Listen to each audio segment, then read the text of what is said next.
Hi friends, ಇವತ್ತೊಂದು simple ಆಗಿರುವಂಥ ಒಂದು ಪಾಪ್ಕಾರ್ನ್ ರೆಸಿಪಿ ಹೇಳ್ತಾ ಇದ್ದೀನಿ.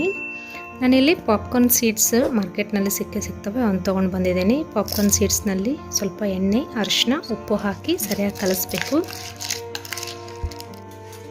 ಈಗ ಒಂದು ಕಡಾಯಿಗೆ ನಾನು ಅಲ್ಯೂಮಿನಿಯಂ ಫಾಯಿಲ್ ಹಾಕ್ತಾ ಇದ್ದೀನಿ. ಇದರಲ್ಲಿ ಪಾಪ್ಕಾರ್ನ್ ಸೀಡ್ಸ್ ಹಾಕಬೇಕು.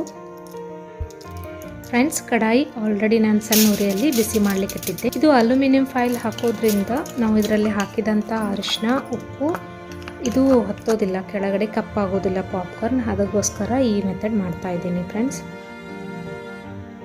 ಮಕ್ಕಳಿಗೆ ಅಂತೂ ತುಂಬ ಇಷ್ಟ, ಎಲ್ಲರಿಗೂ ಇಷ್ಟವಾದಂತಹ ಪಾಪ್ಕಾರ್ನ್. ಮೇಲೆ ಒಂದು ಮುಚ್ಚಳ ಮುಚ್ಚಿ ಒಂದು 5-10 ನಿಮಿಷ ಬಿಟ್ಟರೆ ಸಾಕು, ಪಾಪ್ಕಾರ್ನ್ ರೆಡಿ ಆಗುತ್ತೆ. ಈಗ ನೋಡಿ, ಪಾಪ್ಕಾರ್ನ್ ರೆಡಿ ಆಗಿದೆ. ಮನೆಯಲ್ಲಿ ಮಾಡ್ಕೊಳ್ಳಿ, ಈಸಿಯಾದಂತಹ ಪಾಪ್ಕಾರ್ನ್. ತುಂಬಾ ಟೇಸ್ಟಿಯಾಗಿರುತ್ತೆ. ನೀವು ಟ್ರೈ ಮಾಡಿ ನೋಡಿ ಫ್ರೆಂಡ್ಸ್. Thank you.